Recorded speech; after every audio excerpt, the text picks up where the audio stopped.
Boa noite. Boa noite. É sempre um prazer quando a gente se encontra aqui na Casa Espírita, porque nós aqui somos recebidos e recebemos os amigos, né? E quando a gente é recebido por amigos, quando a gente recebe amigos, também a gente se sente feliz. Então é sempre com felicidade que a gente se encontra aqui. E é uma confraternização, cada encontro na Casa Espírita. É por isso que as pessoas, quando chegam a ser espírita, aquela euforia, né? Que as pessoas ficam conversando, se abraçam. Então isso é muito importante na vida das pessoas. Esse encontro toda semana, né? Então isso faz com que a gente chegue aqui na Casa Espírita se sentindo bem, com alegria e, acima de tudo, esse encontro que a gente chama a família Apolo, né? Com esse encontro que a gente, quando se encontra com a família, é uma festa, né? E aqui também, no Centro Espírita Apolo, é uma festa que a gente sempre conversa falando, né? Que aqui é uma família. E nessa família é onde a gente aprende um com os outros, e esse aprendizado nos ajuda a gente viver melhor no nosso dia a dia. A gente aprender um com o outro, e nesse aprendizado todos nós saímos ganhando. É por isso que a gente está sempre aqui. E a gente que está aqui não é porque somos melhores que os outros não, viu? Não é porque a gente é melhor que quem está lá fora, não. Nós estamos buscando aqui a felicidade, como as outras pessoas também buscam a felicidade, cada um no seu lugar, cada um à sua maneira. Uns podem chegar mais rápido na felicidade, outros não. Mas aí depende do caminho que a gente escolha em busca dessa felicidade. Hoje estava programado para o nosso irmão Tiago fazer a palestra, mas houve um acidente com a avó dele, ela caiu e foi para o hospital, aqui em Bezerro. Daqui do hospital ela foi levada para Caruaru, para o regional. Ela deslocou um braço e ele ligou para mim e ela, nesse momento, ela deve estar chegando lá no hospital. Então, mas para substituir ele, vamos ter nosso irmão Adeildo, que vai falar sobre por que sofremos, né? Coisa que todos nós perguntamos, por que sofremos? Então isso é muito importante a gente prestar atenção nessa palestra para a gente fixar e a gente entender isso, por que a gente sofre. Eu não sei se vocês sofrem, tem algum sofrimento, né? Mas creio que todos tenham esse problema de sofrimento, né? Amanhã teremos a campanha do quilo, certo? As pessoas que fazem a campanha do quilo, às 8 horas da manhã aqui, para a gente fazer o preparo, para depois irmos à rua, ao encontro das pessoas que vão bater aos seus lares e arrecadarmos alimentos para aquelas pessoas que fazem parte daqui, de pessoas que vêm em busca de ajuda. Cada pessoa que faz a campanha ajuda algumas famílias. Cada legionário, né, que é aquela pessoa que faz campanha do quilo, quando ela faz a campanha do quilo, ela está ajudando no mínimo 4 famílias. Se falta uma pessoa fazendo campanha, são 4 famílias a menos a receber essa ajuda, né? É por isso que a gente faz. Também, esse trabalho que ele faz de campanha do quilo é um trabalho que não só ajuda as pessoas que recebem, mas ajuda a pessoa que faz a campanha do quilo a combater seus vícios, seus defeitos, seus males, né? E desperta em nós, em todos nós, que fazemos a campanha do quilo, a solidariedade, que é muito importante nesse contexto da sociedade em que vivemos. É muito importante a solidariedade humana. E algumas pessoas dependem dessa solidariedade, que são praticadas pelas pessoas que são voluntárias. E hoje no Brasil a gente tem um percentual muito grande de pessoas voluntárias, que são 4% de toda a população do Brasil é voluntária. Isso significa que de cada 10 pessoas, de cada 100 pessoas, 4 são voluntárias. São mais de 8 milhões de pessoas voluntárias no Brasil. Isso é um movimento muito importante, né? Amanhã teremos a evangelização infantil, né?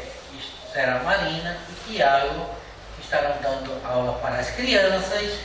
Essas crianças que aprendem com a metodologia toda voltada para a criança. O que a gente aprende aqui, as crianças aprendem na aula de evangelização, sendo de uma maneira lúdica, né? Apropriada, uma linguagem apropriada para a criança. E com certeza a criança que começa na evangelização, com certeza serão adultos melhores do que nós, né?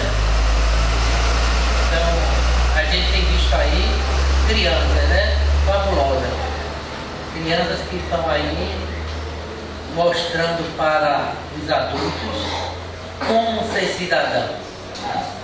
Mas vamos à prece para iniciar nosso trabalho. Jesus, estamos aqui reunidos em Teu nome para aprendermos. Para aprendermos com essa doutrina como viver melhor, como aceitar melhor, como entender melhor os que nos cercam. Mas te pedimos, Jesus, que nos dê força, fé e coragem para vencermos a nós mesmos, combatendo nossos vícios e nossos defeitos. Ilumina nossa mente para que possamos compreender melhor, para que possamos tomar decisões corretas. Também te pedimos, Jesus, ilumina o nosso irmão Adeildo, que vai usar a palavra nessa noite, para que ele transmita o melhor para nós e que nós possamos absorver o máximo dos conhecimentos que ele vai nos trazer. Te pedimos todos nós aqui nos encontramos nesta casa, para que possamos receber a paz, a vida e a espiritualidade e possamos sair daqui melhores que chegamos. Que a tua paz, Jesus, continue com todos nós. Adeildo. Boa noite, pessoal. Mais uma vez estamos aqui para cumprir os desígnios da providência divina. É muito prazeroso para mim falar a respeito de uma doutrina que mudou muito minha vida. E certamente eu não cheguei ao Espiritismo pelo amor. Eu cheguei ao Espiritismo pela dor. E são essas as duas formas de aprendermos na vida. A gente aprende pelo amor ou aprende pela dor, mas aprende. Estamos todos aqui na senda do Deus Pai com a intenção de aprender. Uns mais revoltosos, outros menos, uns mais contundentes nas suas colocações, outros mais reflexivos, mas todos estamos aprendendo. E a pergunta, por que sofremos, é uma pergunta que não cala nunca.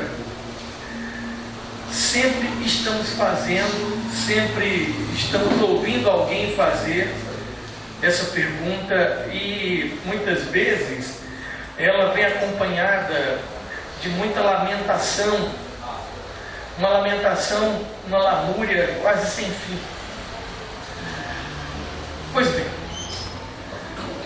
a primeira coisa importante que o Espiritismo nos ensina é que esta não é a nossa última encarnação e nem é a nossa primeira. Ao longo dos séculos e milênios, nós vamos vivendo encarnados e reencarnados, quantas vezes forem necessárias ao nosso adiantamento. E como a morte ela não é o ponto final de toda uma trajetória, ela é apenas um ponto de retorno à nossa verdadeira morada, para que a gente possa prestar contas de tudo aquilo que foi prometido por nós e de tudo aquilo que nos foi oportunizado vivenciar. As causas e consequências das nossas atitudes não se resumem a uma só vida. O Espiritismo nos esclarece isso. E quando isso é colocado para nós com clareza, nós começamos a compreender que, na continuidade das nossas existências, muitas coisas, no momento em que nós estamos encarnados, são incompreendidas, mas a partir daí a compreensão começa a acontecer. Deus, nosso Pai de bondade, de amor, Ele é infinitamente sábio, infinitamente justo, infinitamente amoroso. Deus é pura inteligência, no mais elevado grau. Então Deus não nos daria uma condição de vida que não nos coubesse. Ele não é justo? Ele não colocaria sobre nossas costas uma cruz que nós não fôssemos capazes de carregar. Ele é justo. Ele não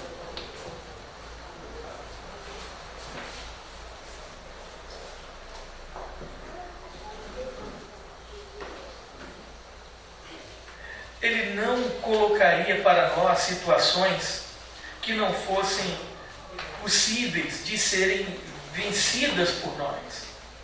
E por mais que pareça que nós não vencemos, por mais que pareça que nós fracassamos diante de alguma contenda na vida, ali há sempre uma lição, há sempre uma mensagem que às vezes, cegos por uma série de fatores, nós não conseguimos ver. Mas, quando livres desse envoltório, desse corpo em que nós estamos temporariamente habitando, quando vendo com o olhar do Espírito que somos, aí a clareza daquela situação se faz presente. Então, sofrer, veja, não é uma coisa, num primeiro momento, entendida como sendo boa. Ninguém gosta de sofrer. Sofrer é uma coisa que nos tira do eixo, que muitas vezes nos desequilibra, nos promove dores no coração profundas, mágoas que muitas vezes uma encarnação inteira não é capaz de fazer com que elas se apaguem. O sofrimento, ele é uma coisa que a gente poderia comparar com uma doença. Assim como o corpo da gente, quando tem pela primeira vez um determinado tipo de doença, vai criar anticorpos capazes de inibir o retorno dessa doença posteriori, o sofrimento também faz isso. O sofrimento, quando ele vem para nós, ele ajuda a depurar a alma. Ele ajuda a amparar, a reparar, melhor dizendo, uma série de desajustes que nós temos, porque nós vamos começar a sentir na pele o efeito danoso de sofrer. Muitas vezes a gente orienta o filho a não tomar determinado tipo de caminho e conversa uma vez, 2, 3, 10, 20 vezes, 30 vezes e continua orientando porque a gente ama o filho da gente, a gente não quer desampará-lo nunca, mas chega num dado momento em que o conselho da gente, ele não vai mais surtir tanto efeito, nem tanta força, e aí ele vai sentir necessidade de trilhar o caminho dele sozinho, do jeito que ele achar que deve. E muitas das palavras que nós proferimos para esse filho, elas não caem no chão. Muitas das atitudes desse filho têm como consequência aqueles avisos que o pai amoroso, a mãe amorosa havia dito. E o filho retorna ao pai na condição de socorrista. É nesse momento de sofrimento do filho e do pai, consequentemente, que nós temos duas escolhas a fazer. Nós podemos agir como o pai vingativo, que vai olhar para o filho e vai dizer: eu não te disse, agora aguente as consequências. Agora você vai suportar toda a dor que você provocou sozinho. Ou a gente pode escolher ser mais uma vez amoroso e abraçar e acolher e dizer para o filho: erraste. A minha experiência de vida via essa possibilidade de erro no teu caminho, mas ainda assim erraste. Então, vamos corrigir o erro e vamos tocar a vida para frente.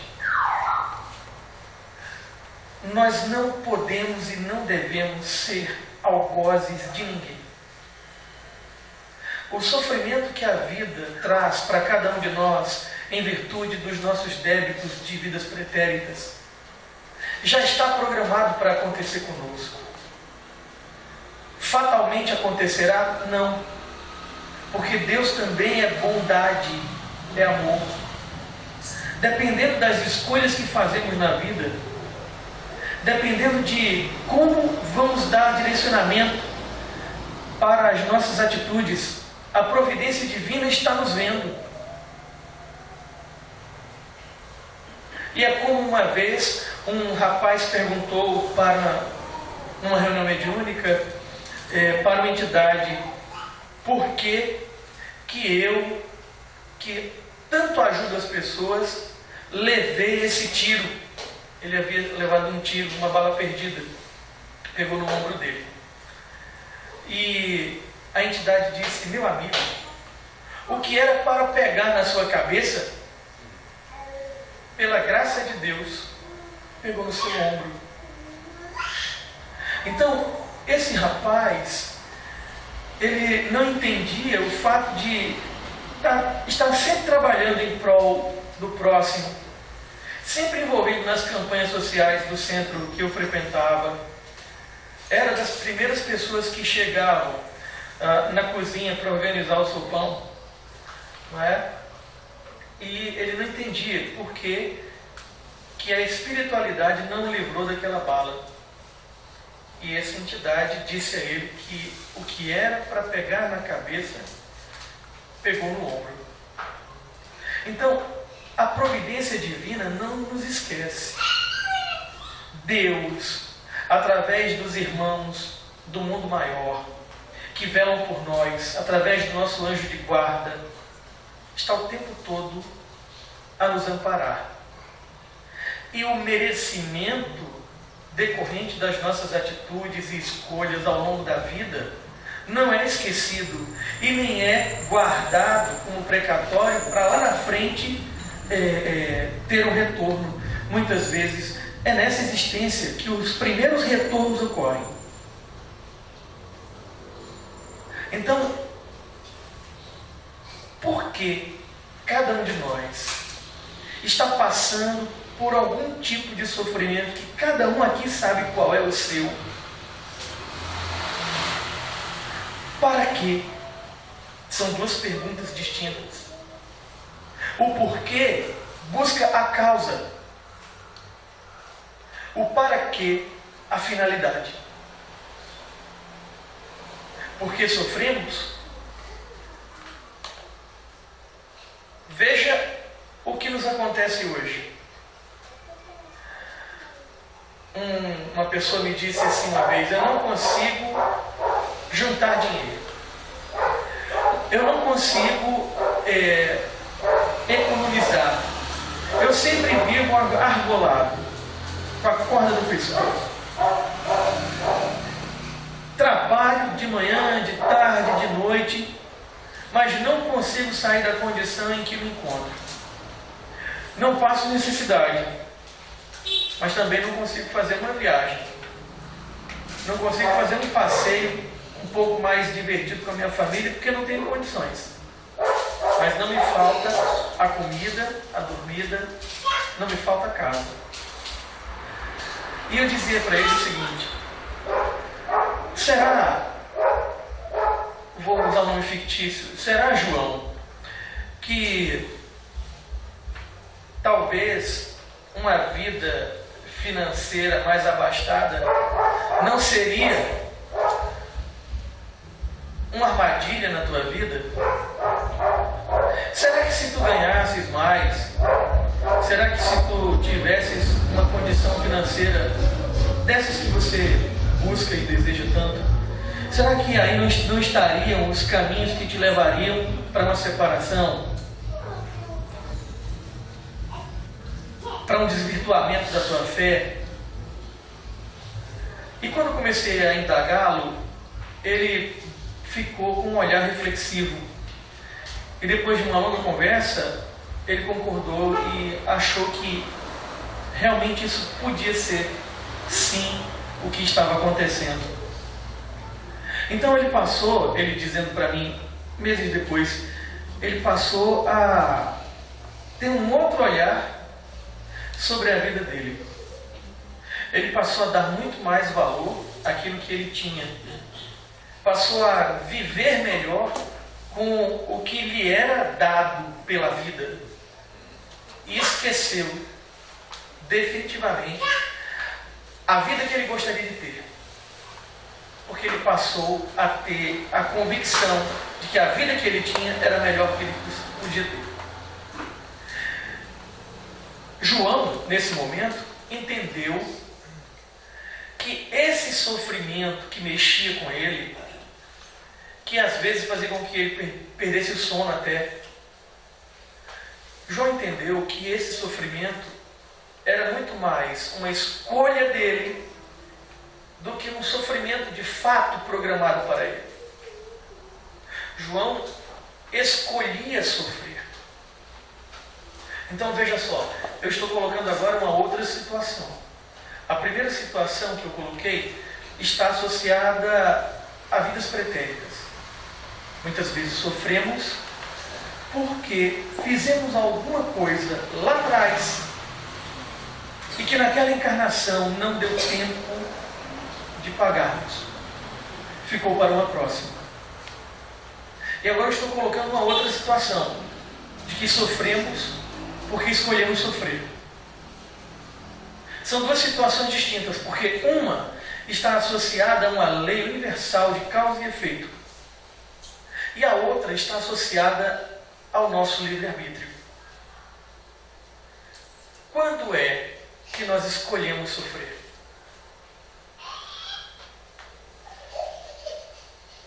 Vamos pensar assim. Se eu sei que uma cobra é venenosa, se eu sei que o veneno dela é capaz de matar uma pessoa, e ainda assim eu brinco com ela, e ainda assim eu irresponsavelmente a manipulo sem preparo que um biólogo, por exemplo, poderia ter, e eu sou picado, e aquela picada da cobra não me mata, mas me faz perder uma mão por conta de uma necrose, e aquilo mexe com minha vaidade. Eu me sinto uma pessoa incompleta, porque um pedaço do meu corpo foi embora. Se eu sei que o álcool em excesso destrói a vida, se eu sei que isso pode acabar com o meu organismo e acabar com o sossego dos meus familiares, e eu deliberadamente escolho uma vida entregue ao álcool, se eu sei que o cigarro tem uma quantidade enorme de toxinas que vão contaminar meu corpo e eu continuo fumando e desenvolvo um câncer decorrente disso, se eu sei que andar no meu carro a mais de 100 km por hora numa via urbana pode me levar a um acidente, e pior, pode me levar a um acidente e ao assassinato de uma pessoa, e eu ainda assim colo o pé no piso do carro, todos nós temos dentro de nós a centelha do bom e do mal, do que é correto e do que não é. E todos nós, no final das contas, todos nós, com muita franqueza, somos nós que dizemos: eu vou fazer. No final das contas, somos nós que dizemos: eu assumo o risco, eu vou adiante, eu darei um passo à frente. Os motivos, se a gente for enumerar de A a Z, tem de todo tipo, que nós poderíamos dizer como justificativa para ter feito isso ou aquilo. Ah, eu queria fugir da realidade, eu não aguentava mais minha vida e eu queria uma válvula de escape, então o álcool para mim foi minha solução. O cigarro me tranquilizava, toda vez que eu ficava nervoso eu precisava usar o cigarro, porque ele liberava em mim um prazer, uma dopamina que se tomava conta do meu corpo e eu ficava tranquilo. O outro diz que quando ele corria em altas velocidades, ele se sentia livre, ele se sentia mais viril, com mais força, não é? E aí, aquele que bebia desestruturou a vida da família, se desestruturou, teve vários problemas decorrentes do álcool em seu organismo, sentiu dores, provocou dores. Aquele que fumava desencadeou um câncer de laringe que afetou muito a sua vida e a vida dos seus familiares. Aquele que corria atropelou, matou. E por mais que tenha atropelado e matado, por mais que o dinheiro que possui tenha livrado de uma cadeia, ou os seus advogados estejam trabalhando com recursos em cima de recursos para que a pena se esvaia ao longo do tempo, lá no fundo de sua consciência, cada um deles sabe o que fez e sabe das consequências disso para a sua vida. Alguns acharão que a morte colocará um ponto final nesse sofrimento. Outros descobrirão, ainda nesta vida, que as consequências de suas atitudes atravessarão os anos. Sofremos de forma consciente ou de forma inconsciente em relação ao sofrimento, mas sofremos. Agora, Quando esse sofrimento, voltando à primeira colocação, decorre de ações de vidas pretéritas, parece uma coisa misteriosa, uma coisa que nós não cremos que é para nós. Porque, veja só, onde está a justiça de Deus quando uma família deseja tanto um filho, mas deseja tanto, e o menino nasce com microcefalia? Onde estaria a justiça de Deus quando duas pessoas que se amam tanto, não é? E planejam uma vida inteira pela frente, de repente uma delas se vai, uma delas morre precocemente. Aí a pessoa começa a pensar, poxa, tem tanta gente que não quer ter um filho e tem filhos à torta e à direita, vive abandonando crianças assim que nascem. Tem tanta gente que coloca o filho no mundo e não cria, deixa jogado ao relento. E eu, que quero tanto filho, meu filho nasceu assim. O outro diz, poxa, tem tanta gente que vive casada e não se ama e passa décadas e décadas e décadas juntos. E eu, em tantos planos, com meu namorado ou meu marido, e ele desencarna tão cedo e tão jovem.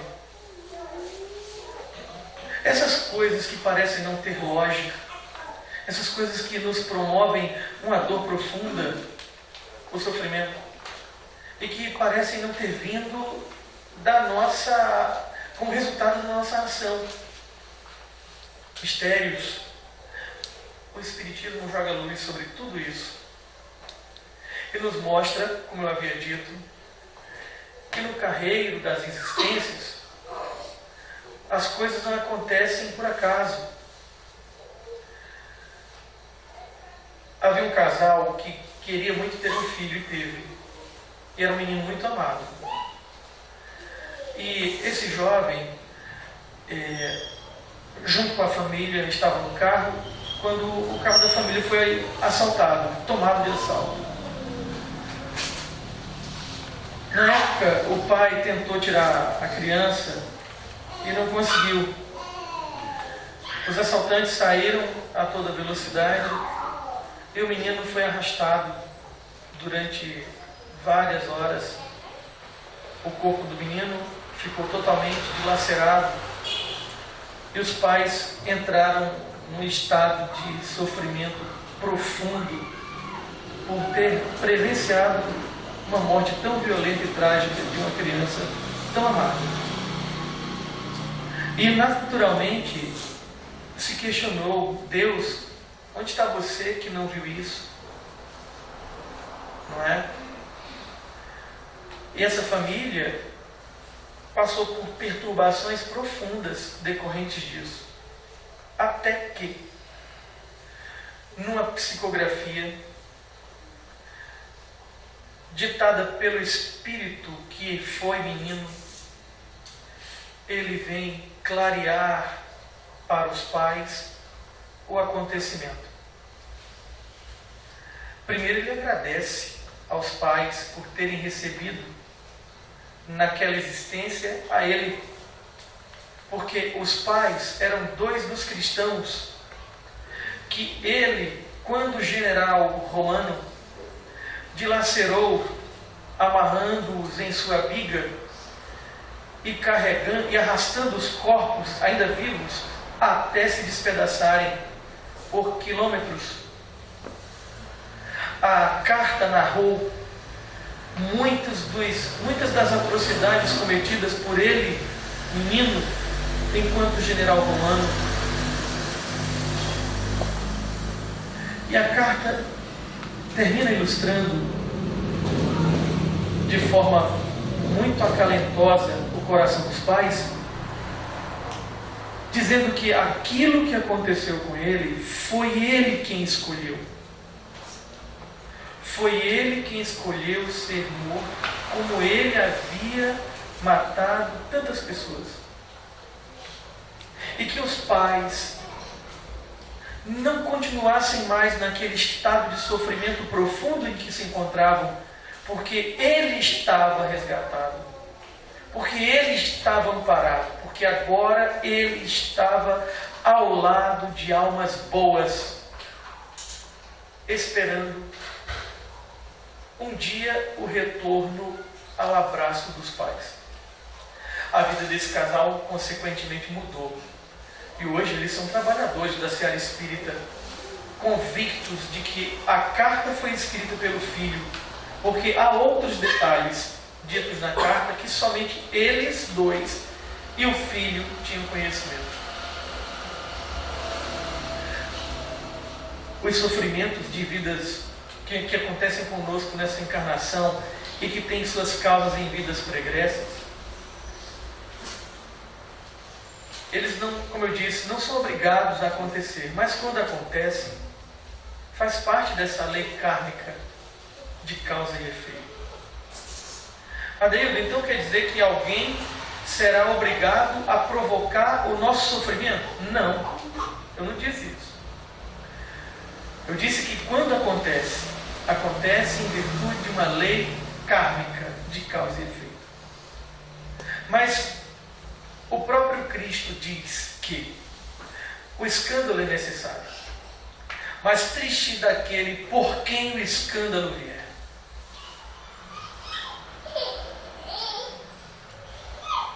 Eu tenho aqui comigo uma psicografia que ocorreu ontem à noite e que fala desse tema que nós estamos discutindo, nós estamos aqui apresentando. Eu quero fazer a leitura dela e dar continuidade, dar um encaminhamento ao término da minha palestra, porque ela nos tocou muito. Ela diz assim: quantos anos a natureza utiliza para transformar pedra em diamante? A liga de aço, por quantos processos passa para se fortalecer?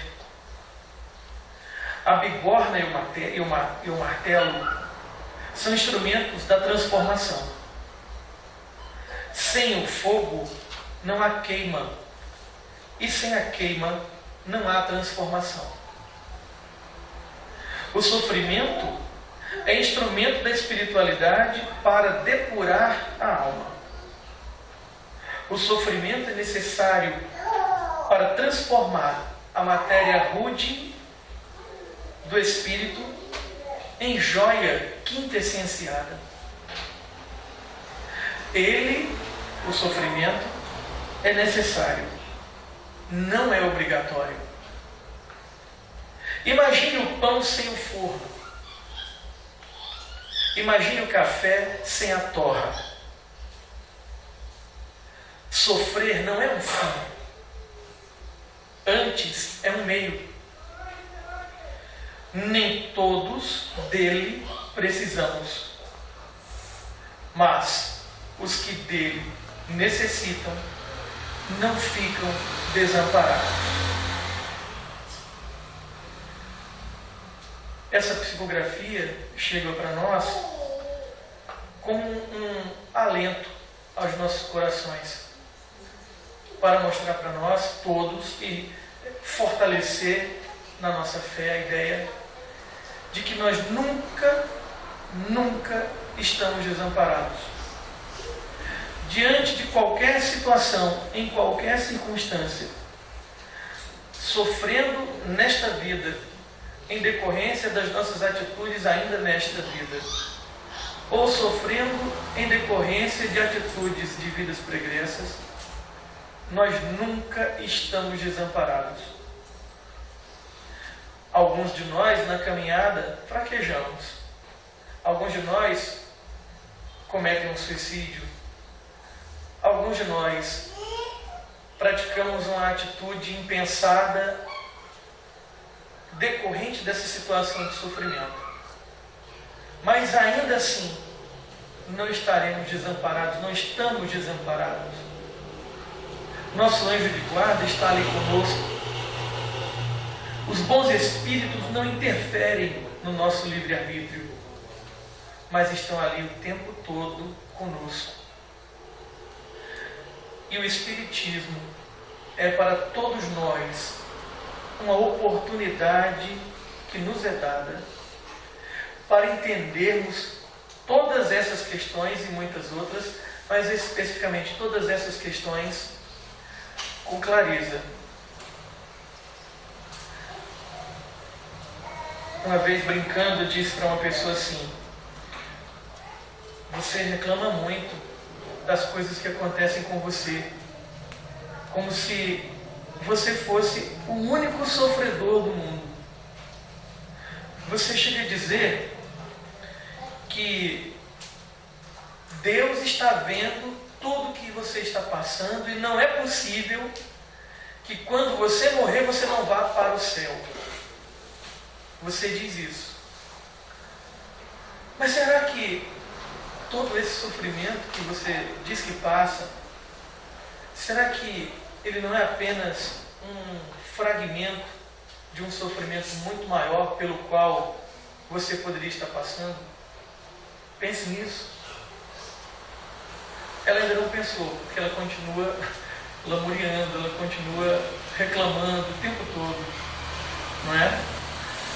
E isso me lembra uma última história que vou contar, de uma pessoa que narrou um evento mais ou menos assim. Havia uma pessoa que sofreu muito na sua encarnação, e essa pessoa, ela pedia muito a Deus que naquela vida ela tivesse o benemérito, que ela tivesse o reconhecimento naquela vida por tudo aquilo pelo qual ela passava, que ela não morresse sem antes ter a certeza de que tudo aquilo não foi em vão. E assim foi feito, não é? Ela morreu, e quando morreu, descansou sabendo que todos haviam reconhecido em vida o bem que ela tinha feito e o sofrimento pelo qual ela tinha passado. Aí ela desperta do outro lado, no umbral. E ela reclama, mas ela reclama demais. Por que ela estava no umbral? Por que ela estava ali naquela zona tão escura, cheia de coisas horríveis? E aí ela é esclarecida ao longo dos anos, que todo o reconhecimento de todo o bem que ela fez na terra foi o primeiro passo que ela deu na direção de se reequilibrar. Haveria ainda muitas vidas para ela pagar por tanto mal que havia causado a tanta gente. Veja só que coisa.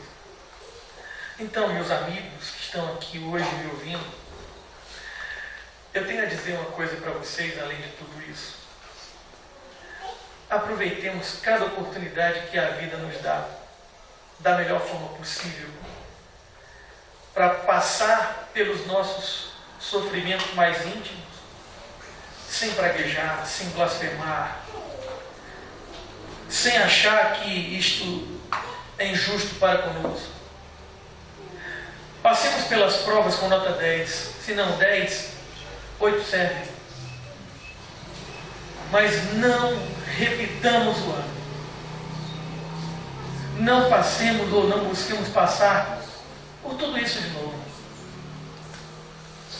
O sofrimento está conosco, vamos passar por cima dele da melhor forma possível.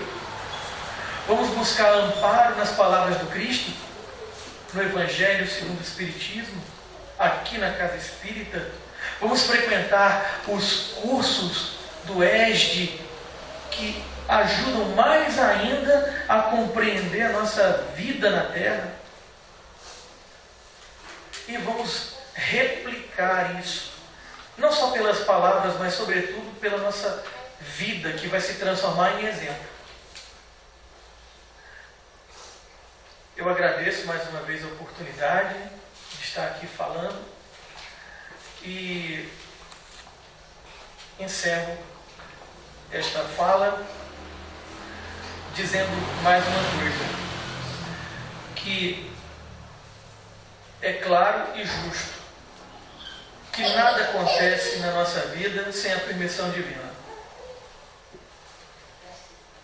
Então, se nada acontece na nossa vida sem a permissão divina, se Deus é infinitamente bom, se Deus é infinitamente justo, se Deus é a inteligência suprema, causa incausal de todas as coisas, aquilo que não estiver ao alcance das nossas atitudes, aquilo que não depender de nós, entreguemos nas mãos de Deus, porque não há ser mais iluminado do que Ele para nos ajudar a enfrentar a vida. Uma boa noite a todos e vamos agora para a oração final. Mestre amado Jesus, agradecemos a oportunidade de estarmos aqui para aprendermos valiosas lições.